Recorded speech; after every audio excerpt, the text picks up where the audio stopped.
오늘은 3차 등교가 시작되고 하루가 지났는데요. 여전히 코로나19 확산세가 꺾이지 않고 있습니다. 등교 중지를 한 곳이 여전히 500곳이 넘고 99%가 수도권에 집중돼 있습니다. 네, 학원발 감염도 계속해서 이어지면서 교육당국은 다시 한번 학원법 개정에 대한 입장을 분명히 했습니다. 개정안에는 최대 폐원 조치까지 담길 예정입니다. 최희연 기자와 자세한 얘기 나눠보죠. 어서 오세요. 안녕하세요. 네, 안녕하십니까.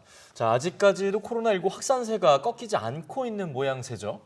네, 그렇습니다. 오늘 0시 기준으로 그러니까 어제 하루 동안 발생한 코로나19 확진자 수가 39명입니다. 네. 연일 3, 40명대를 기록하고 있는데요. 예측할 수 없는 산발적인 감염 사례가 잡히지 않고 있습니다. 최근 2주간 전체 확진자 가운데 96%가 수도권에 몰려 있고요. 이 가운데 학생들도 있는데요. 어제 이제 오후 4시 기준으로 학생 6명, 교직원 3명 등 총 9명의 확진자가 발생을 했습니다. 또 오늘 오전에 대구에서 중학생 1명이 추가 확진됐는데요. 이제 해당 중학교는 확진을 받은 학생이 등교 수업 전날에 이제 증상이 확인되면서 자가격리 중이어서 별도의 조치 없이 정상 수업을 받고 있습니다. 네. 뭐 이런 상황이다 보니까 아무래도 학생들의 등교에도 영향을 미칠 수밖에 없는 상황이 계속 이어지고 있잖아요. 네, 그렇습니다. 우선 현재 등교 중지를 한 학교 수는 오늘 기준으로 511곳입니다. 네. 지난달 28일에는 800곳이 넘었는데요. 네. 그에 비하면 좀 많이 줄었다고 볼 수도 있는데 예. 하지만 안정되고 있다 이렇게 단언하기엔 좀 이릅니다. 그렇죠. 특히 이제 학원발 상황이 좀 여전히 심상치 않기 때문이고요. 지난 5월 한 달간 만 18세 이하 코로나 확진 건수는 총 70건입니다. 이 가운데 이제 해외 유입과 사회인, 대학생을 제외하면 일반적으로 인식하는 이제 미성년자가 확진된 사례가 40건입니다. 이걸 다시 분석을 해봤더니 학원, 학습지, 과외 등으로 감염된 사례가 무려 35%, 14건에 달했습니다. 10%는 PC방과 코인 노래방에서 감염이 됐고요. 예. 그래서 교육당국은 계속 학원의 방역 상황을 좀 점검을 하고 있는데요. 예. 네. 정부의 노력에도 휴원율이 그동안 굉장히 저조했죠. 네네. 정부가 그래서 어제죠. 학원법을 개정하겠다 이렇게 칼을 빼들었습니다. 네, 방역을 제대로 하지 않거나 감염을 확산시킨 학원에 대해서는 법적 조치를 할 수 있도록 하는 내용입니다. 네. 그런데 일각에서는 4년 전 이제 메르스 사태 때 비슷한 이유로 학원법 개정을 추진했었는데 무산되지 않았냐 이렇게 비판하는 목소리가 계속 나왔습니다. 그러니까 4년 전에도 못한 걸 이번에는 가능하냐 이런 건데요. 네. 이에 대해서 오늘 이제 박백범 차관이 브리핑에서 분명하게 입장을 밝혔습니다. 우선 반대한다는 교육청이 한 군데도 없었다 이렇게 먼저 얘기를 했고요.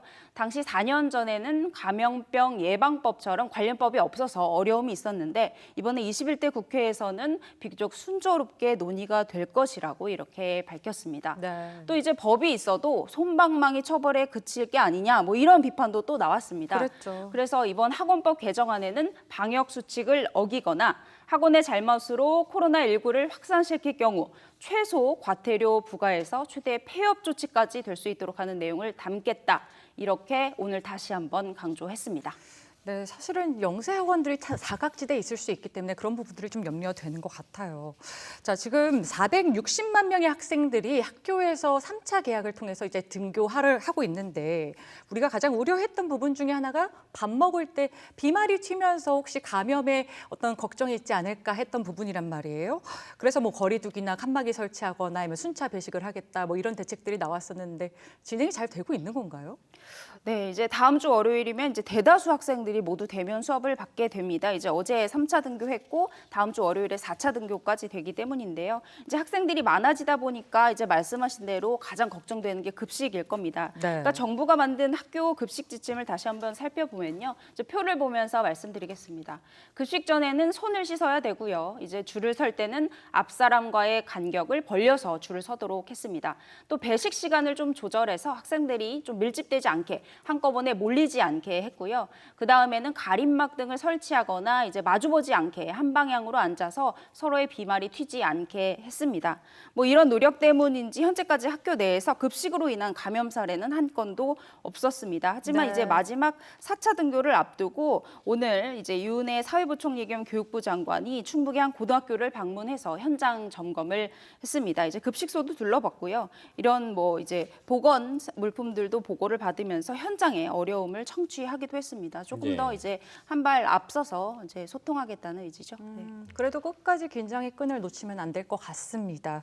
자, 다음 주에 영재학교 신입생 선발 2단계인 필기시험이 있습니다. 오늘 박백범 교육부 차관이 브리핑에서 응시 제한에 좀 내용이 달라지는 게 있다, 이런 얘기들을 했어요.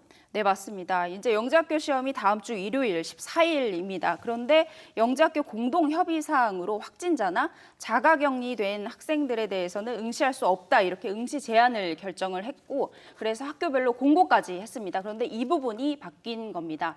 이제 영재학교를 준비한 학생들은 사실 막 억울하기도 하고 좀 분통이 터지기도 했을 텐데요. 그렇죠. 네, 확진자는 뭐 감염병 확산 우려가 있으니까 똑같이 응시를 할 수 없고요. 다만 이제 자가격리자는 시험에 응시할 수 있습니다. 이제 방역 당국으로부터 이제 자가격리 통보를 받은 사람은요, 미리 학교에 시험 응시를 신청을 하고 관할 보건소에서 외출 허가를 받으면 시험에 응시할 수 있도록 좀 풀었습니다. 네. 학생들이 막 가슴을 쓸어내리는 소리가 들리는 것 같습니다. 네.